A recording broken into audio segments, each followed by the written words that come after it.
This is not one of those cute little videos of, OMG, get rid of your pimples in 1 week. No, it's going to take patience and persistence. For the past year, I have been struggling with inflammatory cystic acne, which is considered one of the more severe forms of acne. It is very painful, very intense, and I also have dry skin, which made the process even more difficult to treat. However, I am happy to say I have finally reached a point where I no longer have any active acne. I just have scarring and hyperpigmentation. Obviously, my skin is not 100% perfect, but I am so proud of myself and the progress that I've made, and I just really wanted to share with y'all what I've learned. You can go ahead and skip to whatever it is that you're interested in and that you want to learn, and all of the products that I talk about in this video will be linked down below in the description box for your convenience. So first, let's talk about the external changes. The two main ingredients that helped me to clear my inflammatory cystic acne is benzoyl peroxide and mandelic acid.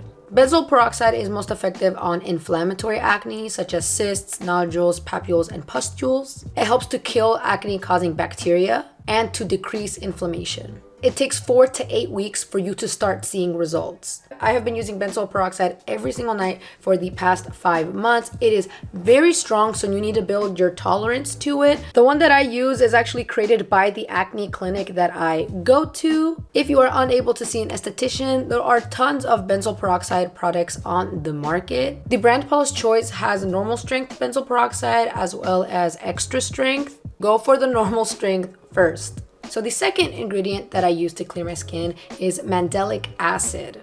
Mandelic acid is an alpha hydroxy acid. It exfoliates dead skin cells to treat and prevent acne. The brand The Ordinary has mandelic acid serum for under $10, which is a really, really good deal. So that is a good starting point. So in the morning, I cleanse my skin, I tone, I use a hydrating serum, my moisturizer, and then my sunscreen. I cleanse my skin and then I tone, and then I put on my mandelic acid. Then I put on a hydrating serum afterwards because I have dry skin. If you don't have dry skin, you can completely skip this step. But after the serum, I put on benzoyl peroxide. I let it dry and then I go to bed. And that is the routine that I've been following every single night for 5 months, as instructed by my esthetician. So in the morning and the night, after I cleanse my skin, I grab an ice cube and I work it all over my skin for 1 minute, which helps to decrease inflammation since I have cystic inflammatory acne. Most of the products that I use are from my acne clinic, but I did make a list of skincare products for you guys. I linked it down below in the description box if you want to check it out. It's products that are available on the correct market.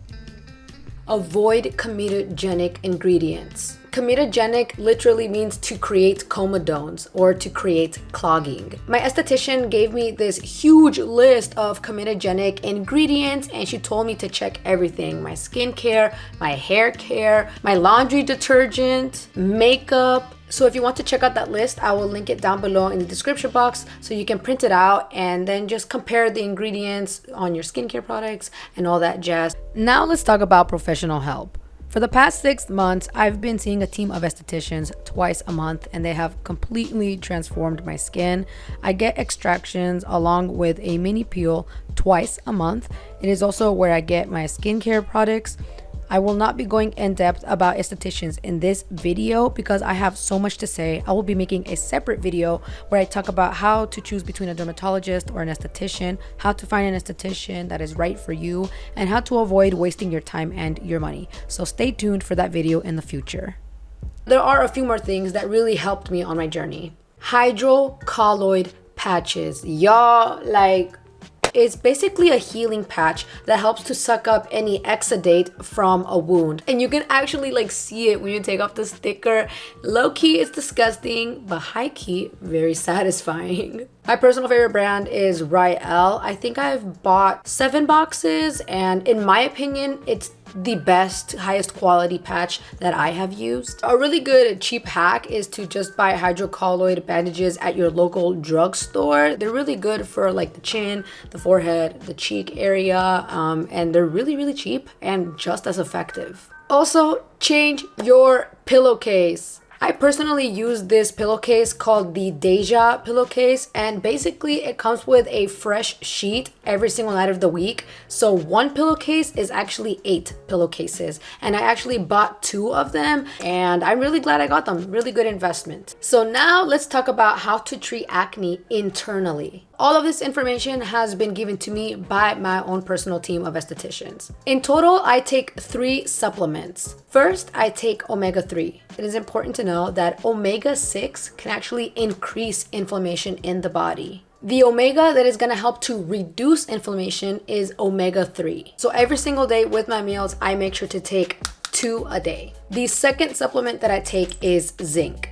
Zinc helps to support gut health as well as to reduce inflammation, and it should only be used as treatment for someone who is dealing with chronic inflammatory acne. And the third supplement that I take is probiotics. Probiotics help to promote and maintain a healthy microbiome in your intestines to help reduce inflammation, which in turn is going to help acne. It's actually best to eat probiotic foods, which is usually fermented foods such as kimchi. So now let's talk about food. A good rule of thumb is to minimize dairy, gluten, and sugar. Notice how I said minimize and not avoid, because I just don't think it's realistic. Personally, I don't believe food is the main culprit. I think it's more about overall health and depending on the person, because each person's body is so different. I did a food intolerance test through my doctor, and she was able to give me a very specific list of how my body responded to certain foods. That's how I learned that I had to try my best to minimize dairy, wheat, cane sugar, and surprisingly chestnuts. I've never even seen a chestnut in my life, but I guess I'll never be able to do it like in those Christmas songs. Chestnuts roasting on an open fire, you know? Also, water. Now, I'm not gonna be like those Twitter threads that are like, just drink water and like your pimples will disappear. No. But there was a study that showed that 75% of people in the United States are chronically dehydrated. Make sure you are drinking water for optimal health. And the very last thing we will be talking about in acne management is birth control and medication. There are certain medications that can trigger or worsen acne in the person that is acne prone. So that's something to definitely discuss with a doctor or an esthetician or a dermatologist. Birth control can also trigger or worsen acne in the person that is acne prone. Specifically, the birth control methods that are high in androgen activity and low in estrogen activity. It's best to speak to a doctor and talk about, hey, what are some ones that are not high in androgens? Whew, alrighty y'all. Even the sun went down from when I started this video. So thank you for watching. I hope that video was helpful. Trust me, I know that it feels so unfair that some people can just go their entire life without ever having to worry about acne. But if there is one lesson that I have learned from suffering from chronic cystic acne, is that you have to practice patience, persistence. You have to find the good in things, and you really have to learn how to love yourself when you really hate what you see in the mirror. And you just gotta be able to hug yourself and say, it's okay, we're trying our best, and I am more than my skin. Thank you for watching, and I hope you have a great day. Bye.